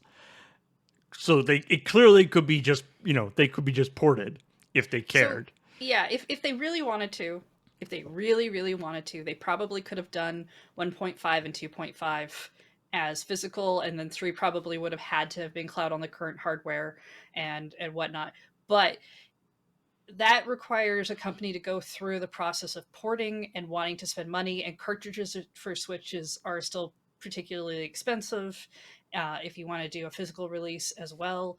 And chances are good it would have taken a while to optimize for this hardware. They probably didn't want to. Yeah, They probably because did a cost benefit analysis and said no. they could have pulled an LA Noir where they're like, we've put half the game on this on On the the cart, and cart, you have to download and the the other rest half. of it you have to download anyway. It's basically like going to GameStop and buying a disc that has a CD code on it or has a download code on it. That kind Yeah, of idea. but it's not like it's Kingdom Hearts 1 and 2, right? There are several games on there that would have to be redone and then put out as a thing. And I don't know enough about uh, coding and refining and optimizing that kind of stuff, but people who I've read have said that this kind of thing could take 2 years, or they estimate could take up to 2 years to do that kind of work.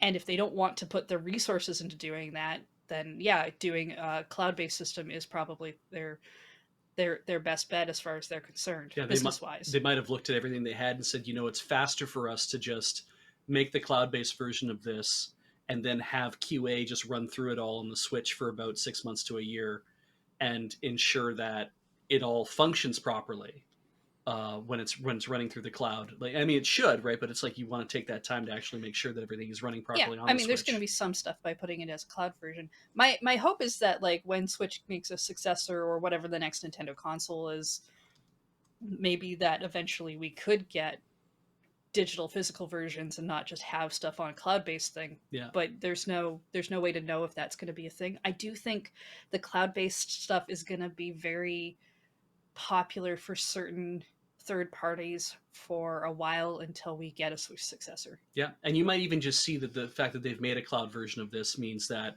um, it means that in the future, if a new console comes out, be it Nintendo or something else, they might be like, well, we're going to now make it available for the PS6, or we're going to make it available on whatever the new Xbox thing is, because we already have a cloud version queued up and it's sitting there, and why not just make it available for whatever this other platform is? I mean, Kingdom Hearts is a thing that constantly seems to get new re-releases of the package, because then 3 came out. I think they came out with the complete version, yeah, and then it's there the was DLC Integrum. for 3, and I Yeah, don't know, I get so- confused. This is just one of these stories that I like. I think I probably because like I said, Kingdom Hearts has been released in sort of multiple chunks before, and so I would like to, if you'll indulge me. The part that I always enjoy about Kingdom Hearts releases is I will now tell you what's going to be on these. So if you can buy these, the 3. There's 3 games, 3 sets of games that you can buy, which is Kingdom Hearts, the one that has Kingdom Hearts 3 in it by itself, the one that has and then there's 2 like combo packs. Okay. And then you can also buy all 3 together, the Kingdom Hearts Integrum masterpiece. Integrum, which I'm pretty sure is not a word. No, maybe not. No. I thought interregnum. I thought would be funnier, but anyway. But okay, so this is what you get. You get Kingdom Hearts HD 1.5 plus 2.5 remix, which has Kingdom Hearts 1, Kingdom Hearts 2, Kingdom Hearts RE Chain of Memories, Kingdom Hearts Birth by Sleep, and HD remastered cinematics of Kingdom Hearts 358 divided by 2 days and Kingdom Hearts Recoded. Great. You also get, that's one of the packs. You also get the second pack, which is Kingdom Hearts HD 2.8 Final Chapter Prologue, which contains the remastered version of Kingdom Hearts Dream Drop Distance, Kingdom Hearts 0.2 Birth by Sleep, a fragmentary passage, and Kingdom Hearts X, but not an actual. It's a weird X. It's Cross. Kingdom Hearts Cross back cover cinematics. Oh wait, no, that's not a cross. That's no, it's like a weird like key maybe. Key. Yeah, key. Sorry. You get Kingdom Hearts Key back cover cinematics, and then you get the third thing, which is the Kingdom Hearts 3, and this is the thing that was not previously. So like about a year or 2 ago, I think even when Kingdom or a couple years after Kingdom Hearts 3 came out, they released a similar pack to this before that didn't include the Kingdom Hearts 3 Remind DLC, which pissed everybody off. But this will include that. Yep. So there you go. People must like this the shit. first 2 are basically these. Again, they re-release these same packages over and over. And then I have 3, but it doesn't have the DLC on it, so I didn't think it was... And the thing is, it's like... If it's anything... So I remember way back in the day, like when we did Unskippable, we got the thing for like the like Kingdom Hearts 1.5 plus 2.5 remix to look at the cutscenes for that. Mm-hmm. And it's not like all those games together. It's like you boot up Kingdom Hearts, you boot up the thing, and then it's like, okay, which one of these things do you want to drop into? It's almost like a virtual console thing of like, I'm going to go into this one. Yeah, it's a menu collection, essentially. Yeah, it's a bit of a mess. I just really say. Like this one on the back says 3 magical experiences. The evolution in Kingdom Hearts graphics. Like that's what they chose to focus on as the headline in the back of this thing is the evolution in Kingdom Hearts graphics. Yeah, I mean, it's a good thing that they've done some of these collections, honestly, because like, let's see, Kingdom Hearts we know came out on PS2, I think originally. Yeah, because that's the thing is that it's the series has migrated over. There's portable PSP, consoles and Vita, PS2 and Vita. I think 3DS. DS. I think the original DS as well. Yeah. Yeah, because I think DS is the recoded. Because I'm pretty sure I have the versions of these that came out on the Nintendo consoles because I didn't have Sony consoles at the time, so I have like the 3DS and the DS thing. Yeah. And there was like a long period of time where people were like, "Oh, okay, so those are spin-offs, and Yeah. I'll grab one, and I guess I'll get two."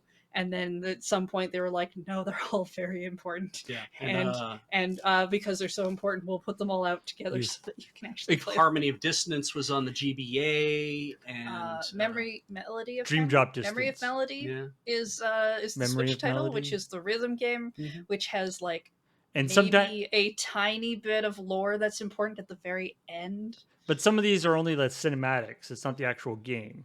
So yeah, this, yeah, for a couple of I, these. I like much- I like the ones where they're just cinematic. They're like, look, we'll be honest, you don't need to play this game, but here's the cinematics for the.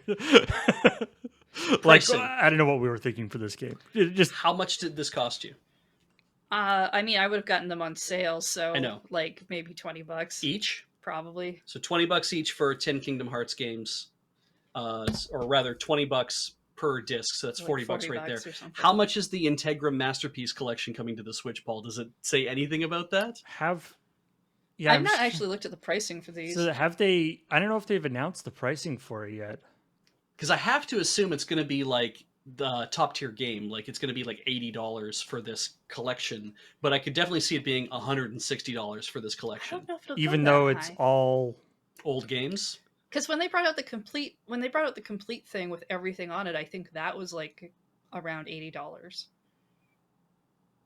It's because it's a console. We are port. talking Canadian, just Right. in case anyone's Yeah. like freaking out about But it's prices. because it's a console port that my assumption is that they're like, well, these are new games for this so. console. So But it's a cloud-based thing, so that might make it cheaper. Yeah. Wouldn't make it, because that's the criticism I've seen actually from some people is like Control was like $40 US. Yeah.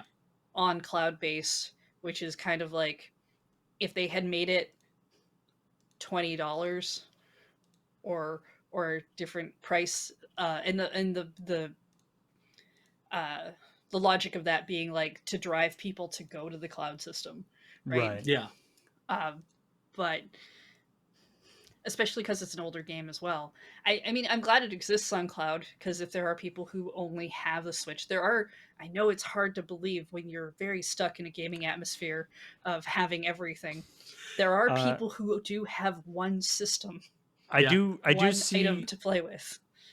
the one place I see it selling for 3,500 Taiwanese dollars, which equals about 150 Canadian dollars. So we're talking Figured that would be maybe the like case. 120 American. yeah. Sounds about right for what you would see with its. And I mean, it sounds about right, even though it's going to be a cloud based thing. It's like it still sounds about right for like we had to make a Switch cloud launching system. No, I will point out the cloud system is separate from the Nintendo Online service, because you're technically just buying that game to play. Yeah. You don't have to have Nintendo Online to play that game.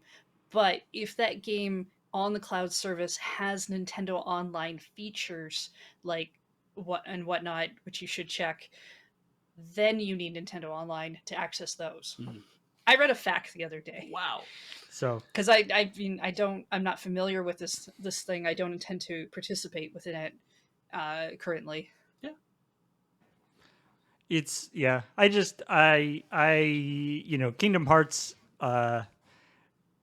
Kingdom Hearts being like weird and confusing is like one of those like touchstones for video game news a comedy, Yeah. It's like making fun, you there's certain things where it's like you can always make fun of this.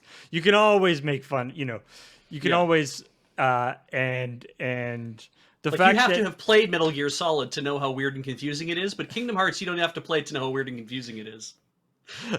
the fact that like they for so long avoided like whole numbers, like it was like 1.5 2.5 and then 2.8 final chapter prologue. It's like what's what do they consider 0.3 of a game? Because then they also brought out 0.2 Birth by Sleep. So if you play both of those, do you get to the 3? Also, if somebody brings out a game that's 0.2, I assume it's a very short, small game. And I bet you it wasn't. I think it's really funny because this is a franchise that is only complicated, and people have noticed as complicated it is because it's a fairly popular franchise. But I've seen more complicated things. Yeah, Homestuck, for example, as was just got brought up in chat. Thank you, Crazy Mad Captain.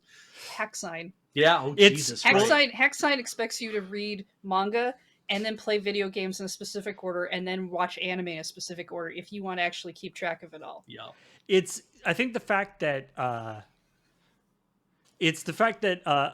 Kingdom Hearts like not only has this incredibly complicated mythology, but it also has this incredibly complicated mythology that intersects with like Disney properties is the Yeah. thing that blows people's minds. Yeah.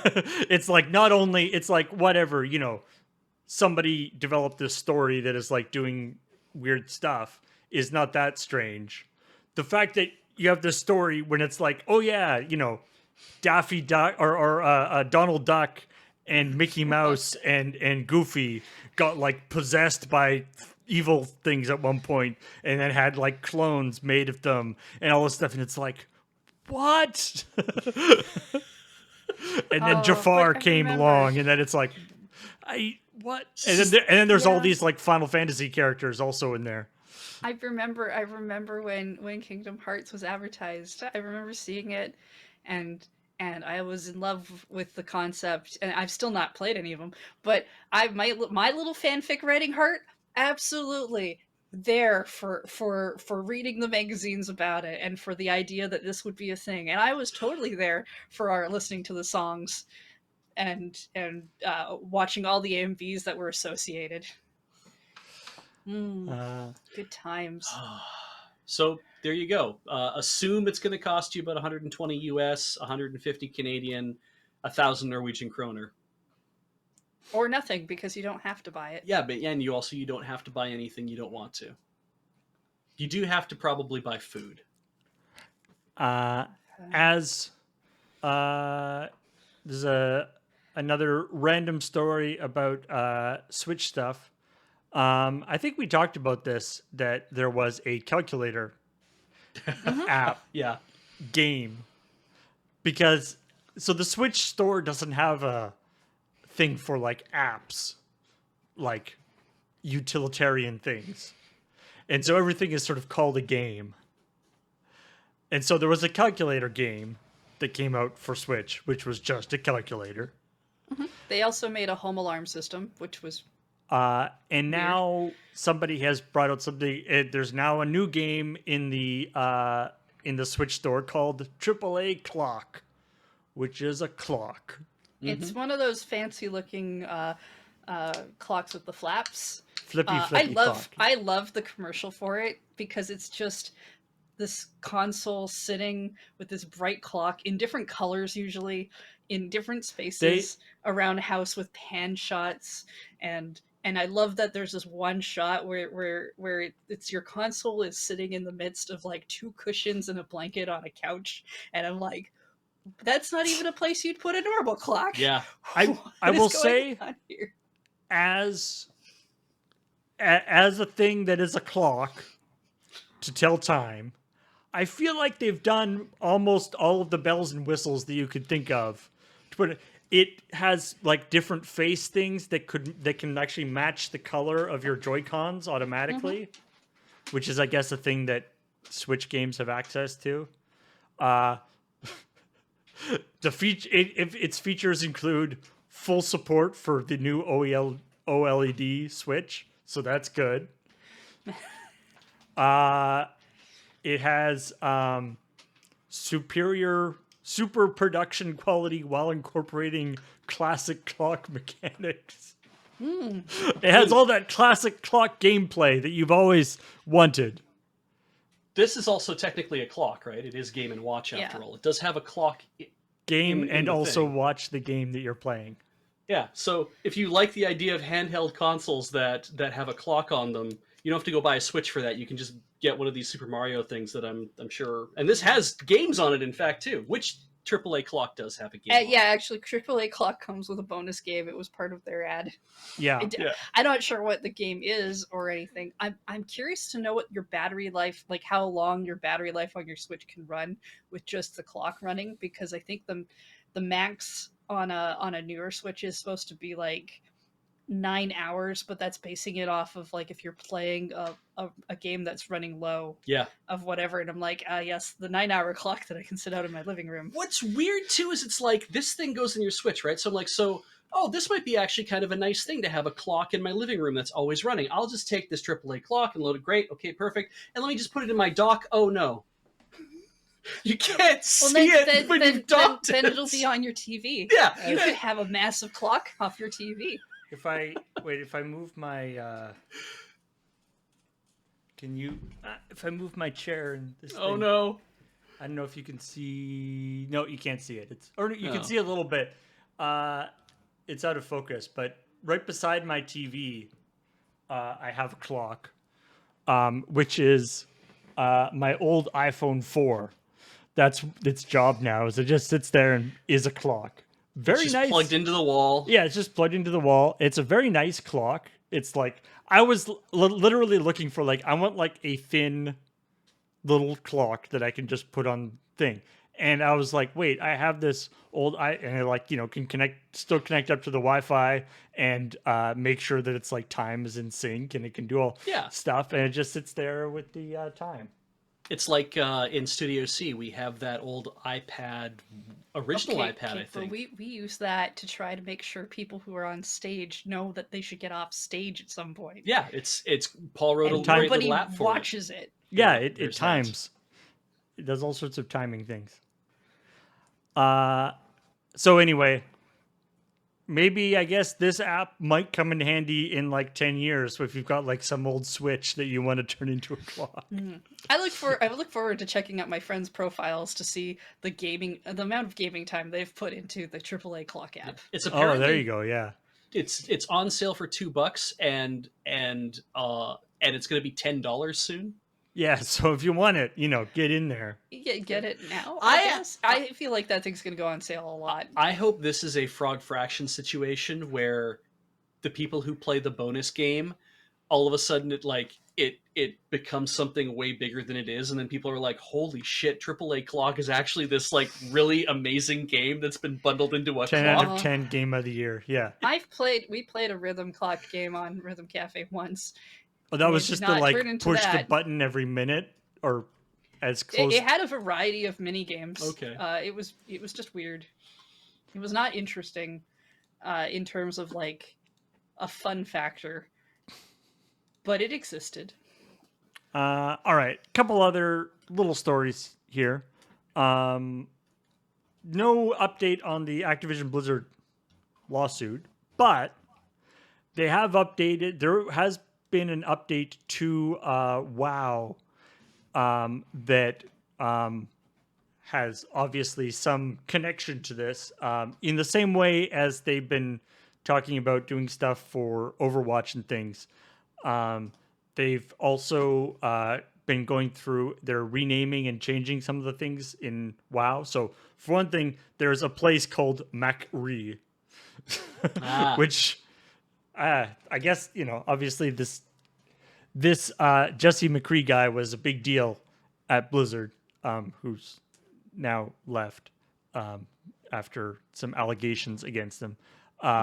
So he had the character of McCree in Overwatch named after him, and also there was a place in Overwatch called McCree. Macri.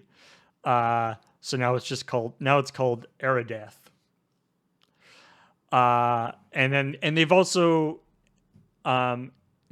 changed some things that weren't actually like directly, they weren't referencing any other like objectionable people, but Right. they were just kind of Suggestive. just kind of should we say immature suggestive stuff.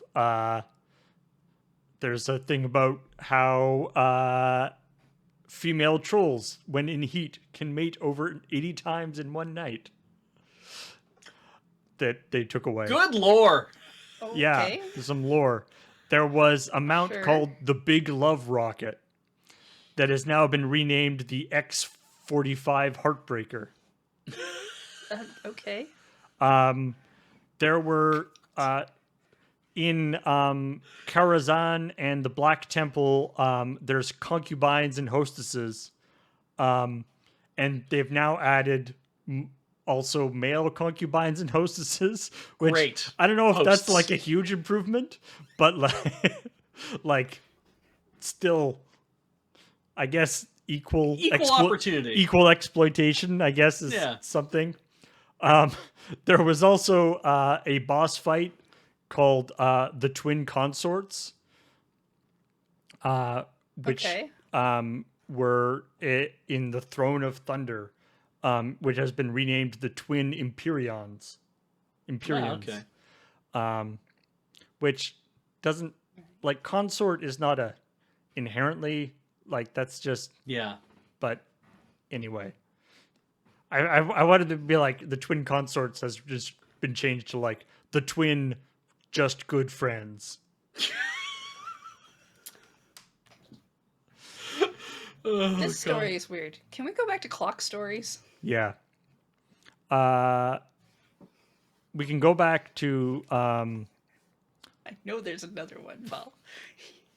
You told me you put it in there. oh yeah, we do have another clock story. It's actually it relates to the last clock story. Tell me even. what this clock story is about. Limited Run Games was going to make a physical clock. Okay, but that's just they just wanted to make a physical clock for a Nintendo Switch. What? Was it a Yeah. It's not a tie-in with AAA Clock, right? Nope. No. This because AAA Clock released, they felt the need to point out that they were working on this for but had to cancel it. Oh, so it's a clock app for the Switch that they were Jesus, they were going to release an entire Yeah. physical collection with a soundtrack sample and an art print and looks like a steelbook And a pin. and pin of a Pin clock. of a clock. Art cards of like 419 and Because this 12 is o'clock. Limited Run Games does this. They make special editions of games that come with a bunch of stuff, and so they were going to make a Switch clock game that came with a physical round clock for your wall, and it looks amazing. It comes with an actual round clock that you can, the 6-inch clock you can hit, like a And, small like, clock, a obviously. Two-sided poster. It says "Hours of Fun" on it. I don't know why like, they didn't make this. They would have sold at least a couple hundred of them just Like- as a gag. Yeah, I feel I don't know. I feel like the existence of another clock man. game doesn't like Preclude I them. did- doesn't preclude this. I didn't realize they also had a trailer for this. They think that there people are going to accuse them of copying the other clock game. It's like, hey, the concept of a clock has already been done. Yeah. No, it's more like they saw that this was getting press and was up on the eShop, and then they were like, we want people to know we were intending to do this big thing, and then we ended up canceling it. It was So they- ready oh, to so- go. But they didn't cancel it like because of this. They had canceled it a while ago. Yeah, they canceled it a while back. They okay. I think earlier in the year actually. It was like before February or LRG something. 3, they say. So Okay, this was their okay. third Or conference. yeah, back in May. Yeah. Okay. They ended up having to cancel it, but they wanted to develop the most the quote says the absolute most pointless thing we could think of. That face when you feel when you develop the most pointless thing you can think of and you're beat to market by somebody else. I want to point out Peach and I have been watching the trailer on silent, and there's just all of these like pictures of families like running around and flowers opening up and closing like very Now, artistically. and there's clocks running backwards, which I'm like, I backwards and think you missed the point of what a clock is planet supposed is to be. spinning and yeah. This story broke like Thursday morning, like just before you guys were recording. Which is too bad, because if I'd I known, think it would have been a great like if we'd coming known up. last night, I would have written a whole thing about AAA Clock coming out and being like, it's just too bad that we're never going to get a physical release. oh, what's that? Well, here's what that might have looked like. Yeah, it's just a goofy thing that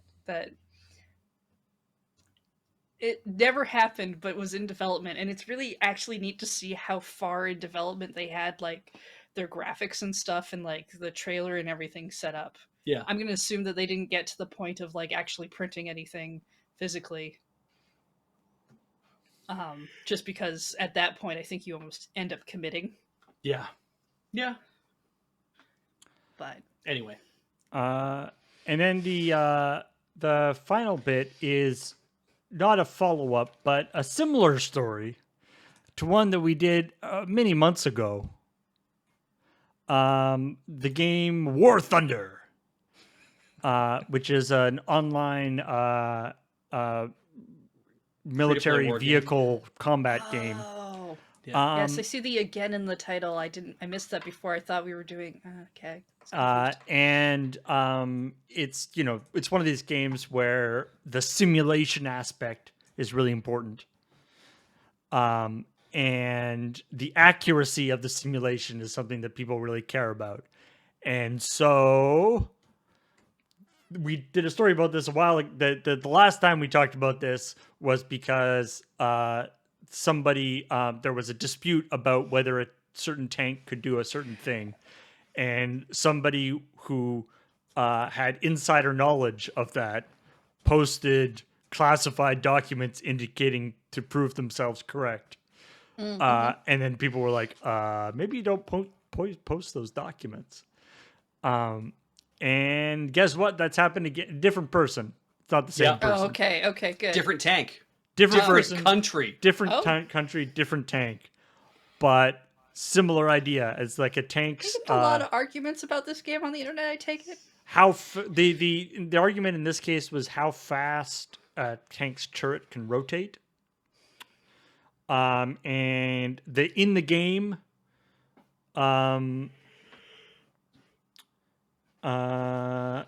They said it was 40 degrees a second or something like that. And the dude was like, no, that's not right. I drive one of these things. That's not correct.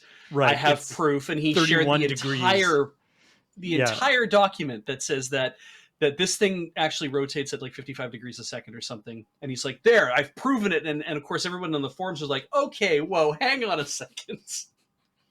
You did what? We already had a guy who did this. Why are you making this happen again? And now I just want to know, because it happened the one time. I'm like, okay, one time I can see this and people being like, ooh, that sucks.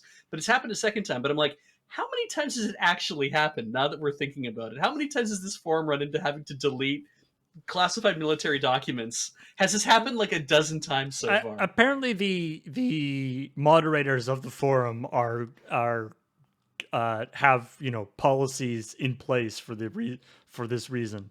Yeah. Because of me, they have a warning. I know people play simulated games for the simulation factor, and they would like them to be fairly accurate. Mhm. But it does seem a little weird, like the. It's one thing. Why are these people just not building models? Well, but it's like I can imagine, like aside from the classified aspect, that totally, obviously that's very important. But apart from that, from a simulation point of view, like I can imagine that like you're doing something in the game, or somebody shows something you're doing in the game, and somebody is like, you couldn't do that in real life. There's that. Sure. And then you're like, yes, you can. And they're like, no, that's just stupid. And you're like, I literally drive one of these. You can do that. And they're like, I don't believe you. Like, Yeah. I can see how you get incredibly frustrated with that. But obviously, in a military scenario, I guess I don't know. Maybe I'm just not this kind of person, but I have a hard time believing that a person who drives a tank, presumably all day, because I guess that's what you do if you drive a tank. you would hope that the person would be pretty level-headed. That maybe you don't want to simulate driving one later. Yeah, you'd be kind of sick of doing it, perhaps. I mean, but like maybe you get to drive it in like a fun way that you never I get to mean, normally drive it. I suppose. Joanna I just- Tastic has the best take, which is the easiest way to get accurate tank specs is not to ask for them, but to publish a game with inaccurate tank specs. It's like, oh, someone's being wrong on the internet. Or maybe you're on a tank team, but you're like Yeah. maybe you're like the gun loader on the tank team and you've always wanted to be the driver. Okay, Yeah, there's okay, that. okay. Yeah. I'm in for this fan fiction we've written about Miss Yeah, Miss Person. it's true. Yeah, pro athletes play sports games all the times too, right? It's weird to think that, like, when it comes to like Gran Turismo or Ridge Racer or any of these games that are like supposed to be amazing simulations of the actual physical object, like Gran Turismo went into being, hey, we've laser scanned the cars and they all have the right, each wheel accurately works the way it would on the real thing, like whatever. That's one thing, because a manufacturer can always go out and buy a competitor's car and then take it apart to find out what makes it tick. Sure. When it comes to military hardware, they generally have a lot of rules in place that prevent like a foreign entity from buying somebody's like tank or plane or whatever and saying, let's take this thing apart and find out how it works. There's a lot of rules involved in doing that, but now you can just go on the internet and get the game and just pick the game apart and be like, it works like this because it's the most accurate simulation. It's like, is that okay? Is that allowed? That is a problem. Like, there's been lots of stuff with, we've done stories on CheckPoint and stuff with like, some of the guys, the developers behind like Arma got arrested for taking pictures of military bases. Yeah. To try and make their thing more accurate. There's flight simulators are getting more and more accurate all the time. There's the hilarious thing where the Microsoft Flight Simulator has the full real specs of all their planes directly from the manufacturers. But part of the agreement that they signed in order to get that means that the planes can't be damaged in the game. So right. like if you crash, it's just like they can't actually like show the plane getting hurt.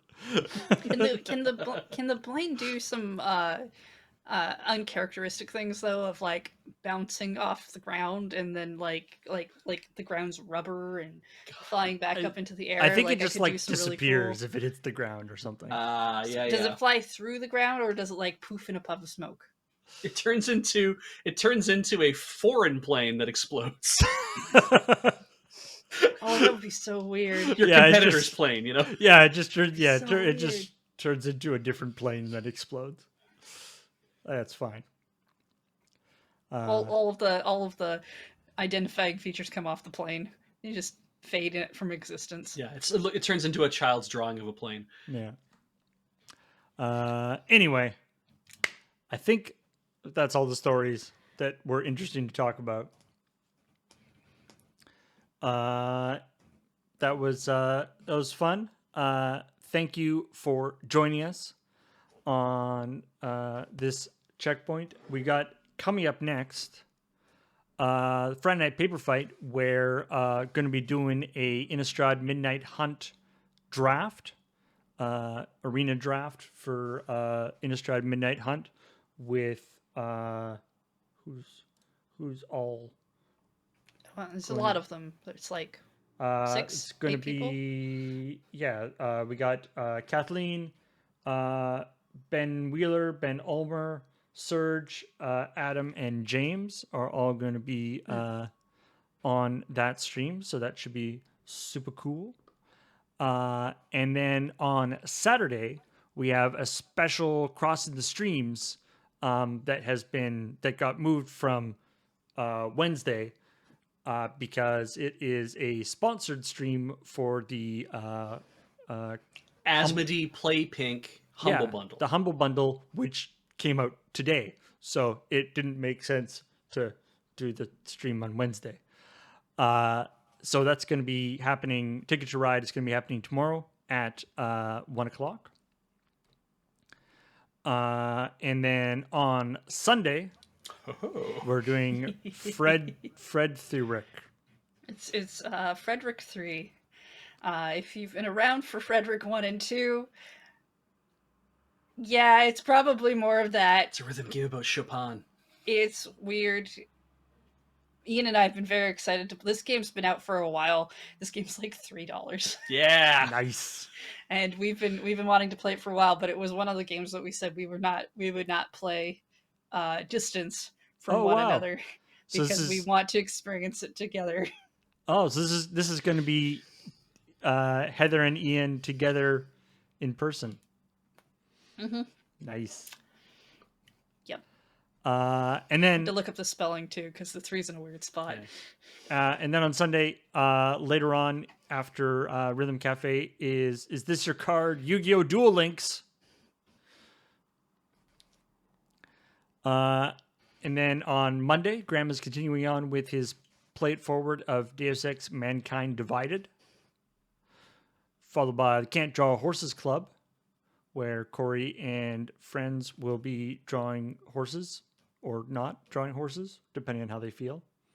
Every time I hear the description for that stream where it's like, Corey and friends are gonna do a thing, I picture Corey as a sock puppet for some reason. And like other little sock puppets coming up That's around great. for that stream, and I don't know why.